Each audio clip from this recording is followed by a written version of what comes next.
Welcome to MMAPlay365. I'm Newsome and I'm here to provide a Base AI recap from our UFC prediction software from last weekend's UFC event at UFC San Antonio in Texas. And firstly, man, what a mess of an event that was. So we had a fight cancellation before the weigh-ins, we had a fight cancellation on the weigh-ins, then we had a fight cancellation during the event as well. The Base AI Dog of the Week at MMAPlay365, which is just our $1.99 package for an underdog, the best underdog from Base AI and also the underdog from myself, the handicapper. And if both lose, we give you your money back. That's as simple as that package gets. But the Base AI Dog of the Week got changed twice and then still didn't even get completed because that fight that was cancelled during the event, the Alex Perez versus Manel Cap fight, was the fight that we went into the event with it, Alex Perez being the Dog of the Week. So, man, it was just a crazy event. And then when you add in the controversy for some of the decisions, some of the scorecards that were coming in as well, which, like I said on the main podcast, breaking the fights down, you know, that's always to be expected and to be anticipated when the UFC goes to Texas, whether it be San Antonio, whether it be Houston. The Texas judges, the commissions have never been the greatest. So, yeah, overall a bit of a mess of an event, but we do have some value that was provided by Base AI with the predictions, and we've also got a couple of solid predictions to run through as well. So we'll get into it, we'll break it down, we'll recap it and tell you exactly where that value and where the solid picks from Base AI were.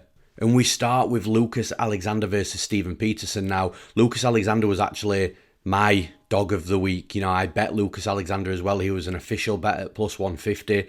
And although Base AI didn't get this correct, from the value perspective, it's absolutely there. And I'll explain what I mean. So Base AI actually saw this fight winning for Lucas Alexander at 48%. So Steven Peterson was obviously at 52%. It's pretty much a coin flip with a very slight lean onto Steven Peterson. But Lucas Alexander to win at 48%, the odds implied there was plus 108. Now you could have got anywhere from plus 125 to plus 150 on the betting line with Lucas Alexander to win the fight at the bookies. I personally bet 150, so I got the better of that line. But still, even if you got the lower part of the line at plus 125, there's still some value there from the plus 108 odds implied that Base AI had Lucas Alexander to win. Now, if you are the type of person that's looking at Base AI and looking for that value to see where you've got an edge over the bookies or where Base has got an edge over the bookies, then this is absolutely a fight that was definitely playable, especially considering that Steven Peterson, and I said this in the main podcast, had never closed as a favourite in his UFC career until Saturday night, which was the first time, and now he's retired as well. So, you know, he's only ever closed once as the favourite in the UFC. That was last weekend. There was value there from Base AI with that 48%, even though it wasn't solidly predicting Lucas Alexander to win the fight, still providing value, and it was a good value shot in my opinion. And the next value piece to talk about, the value fight, and this one's good. We've got Daniel Pineda versus Toca Lutz. Now, Base AI had Pineda to win at 42%, so similar to Lucas Alexander, what I've just explained, you know, Base AI was predicting Toca Lutz to win the fight, but again, you've got to look into more depth sometimes, and you've got to look at, even though Base AI is picking one side to win, if that side is a massive favourite and you've got a near coin flip from the percentage, from what Base AI is predicting from a percentage perspective, then it's definitely something worth looking into.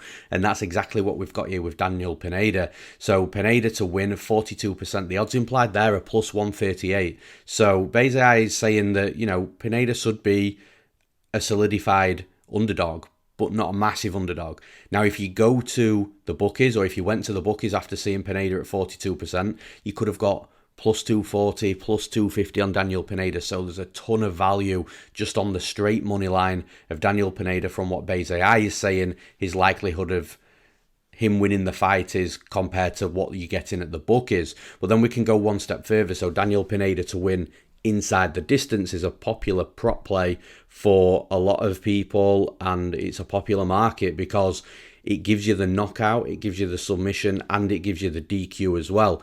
Now, to get the inside the distance percentage from Bayes AI, you've just got to add the knockout and the submission percentages together, and that gives you your in the distance price. Daniel Pineda to win inside the distance, Bayes AI had at 40%.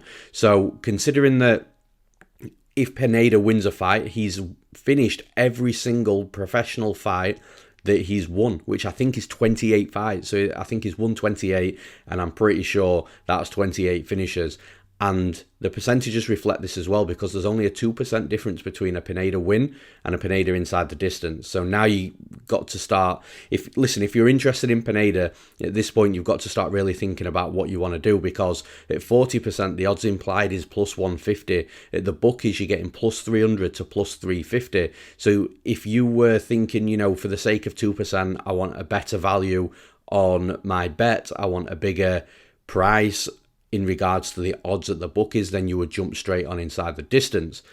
Now, Pineda's submission. So this is the next one we're moving on to. So Pineda's submission, he has more submissions than he has knockouts. So it's definitely his best path to victory in regards to the submission over the knockout. The submission Bayes AI had at 27%, so it might seem quite low, and it is quite a low number, but again, we're now into a territory where we're not only picking a fighter to win, but we're also picking exactly how that fighter's going to win the fight as well. So because of that, the percentages are naturally going to drop lower. Now, Pineda to win via submission, like I said, 27% Bayes AI was saying the likelihood of it is. At 27%, the odds implied are plus 270. Now at the bookies, you'd have got a plus 600 to a plus 750 betting line on Daniel Pineda to win by submission. So again, if you're interested in this fight, you would be looking at, right, okay, well, do I play money line, or do I get a bit more value and go inside the distance, or do I just want that monster ticket and go directly for the submission? And all three of them were outcomes that you would have cashed on a bet if you'd have played it at the bookies, because Pineda won, he won inside the distance, and he won via submission. So all three absolutely solid from Bayes AI in regards to value predictions.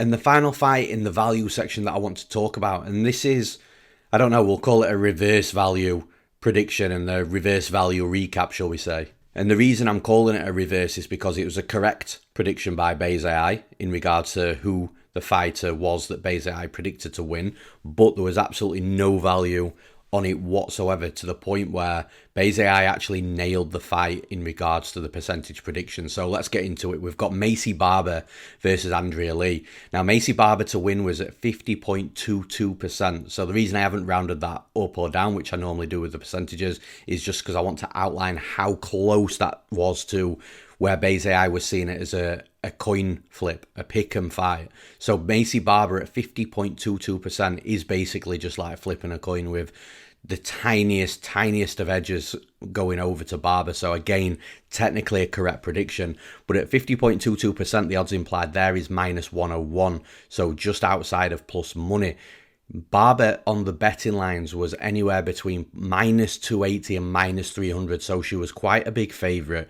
But Bayes AI was basically saying, look, the fight's going to be close. Maycee Barber shouldn't be that wide of a favourite at all. It should be a pick'em. Now, Maycee Barber to win by decision. Now, this is where it gets a little bit better from Bayes, because Bayes I did say, look, if Barber was going to win, it is more likely she's going to win by decision than it is via a knockout or via a submission. So Barber to win by decision, Bayes I had at 25%. Again, I know it's a low percentage, but we're getting into exact methods of victories here. At 25%, the odds implied there's plus 300. At the bookies, this was the pick'em. This was the minus 110. This was the minus 115 for Maycee Barber to win by decision, which, again, there's no value there at all. And the two things I like about this is, sure, look, if you'd have just picked Barber to win because Bayes I was picking Barber to win, then you would have got a cash ticket, but you'd have also swept throughout the bet. There was no value there because, in my opinion, I thought Andrea Lee should have won the fight, and there was a horrific scorecard from one of the judges for Maycee Barber, giving her all 3 rounds in this fight, which is just absolutely insane. And listen, this betting game is all about making good bets. Even if you bet on Andrea Lee, you'd have lost that bet. You wouldn't have cashed, but that was 100% the right side to play.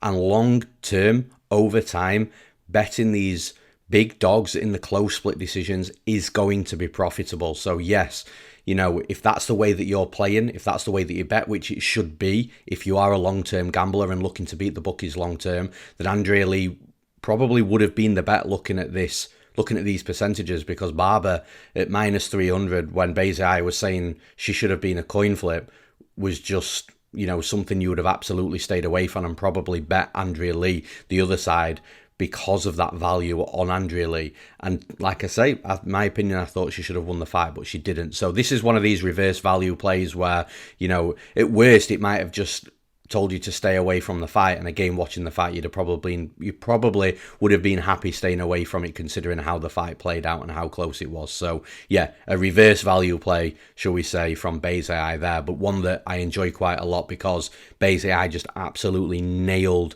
exactly how close that fight was. It played out as close as Maycee said, and it played out the way Maycee said over the way the bookies were thinking it was going to play out. So yeah, a good shot there from Maycee. And now we're going to wrap this up with two solid winners, and then we're done for the recap. So, the first solid winner, Victor Altamirano versus Vinicius Salvador. So, Maycee had Altamirano to win at 54%. You might be thinking, well, that's not a high percentage. It's not too far off from that coin flip. You'd be right, but we've got to look at the odds. We've got to look at the betting lines. So, Altamirano to win at 54%, according to Maycee. The odds implied at 54% is minus 117. So, again, it's not too far off from a pick'em. Now, Altamirano to win at the bookies was anywhere from minus 110, and he sneaked into plus money before the event started as well. So Victor Altamirano, you could have had plus money on him, and again, I know 54% isn't the highest percentage, but you're looking at the value. You're going from what Maycee is saying should be minus 117, and you're getting a plus money number if you'd have waited out that long. If you hadn't have waited out that long and you took the pick'em line, you're still getting a little bit of value there as well. And Altamirano won a unanimous decision, not all three rounds, but he won a unanimous decision nonetheless. And yeah, for me, that's a solid prediction because you've got value on your betting line compared to what Maycee was saying, and the likelihood is you got it at plus money as well. So yeah, solid pick from Maycee for Victor Altamirano. And a fight, by the way, I actually thought Vinicius Salvador was going to win. So yeah, really impressed with that from Maycee. And finally, talking about fighters that I think are going to win, and Maycee picking against it and me betting the opposite way. I can't remember the last time I actually got one up on Maycee in regards to the bets. So we've got Trevin Giles versus Preston Parsons. Of course, I bet Preston Parsons. I bet him at minus 106, so just under that pick'em. I thought Parsons should have been a bigger favourite in the fight, but we did get a decent version of Trevin Giles. I will say that. Sometimes Trevin Giles can be a little bit unpredictable. But Trevin Giles versus Preston Parsons. Maycee had Trevin Giles to win at 62%. So that's somewhat of a high number. And at 62%, Maycee was saying that Trevin Giles should have been minus 163 at the bookies. But if you actually went to the bookies, you'd have been looking anywhere from the pick'em at minus 110. He sneaked into minus 105 in some books. He went up to minus 115 at other books. But this fight throughout the entire fight week was pretty much a pick'em. And again, depending on what book you were looking at, some books had Parsons at minus 115. Some books had Trevin Giles at minus 115. But nonetheless, it was a pick'em throughout fight week. And a pick'em where Maycee was saying that Trevin Giles should have been much closer to a minus 200 favourite. At minus 163 was the odds implied. That's the exact number, which I've already stated.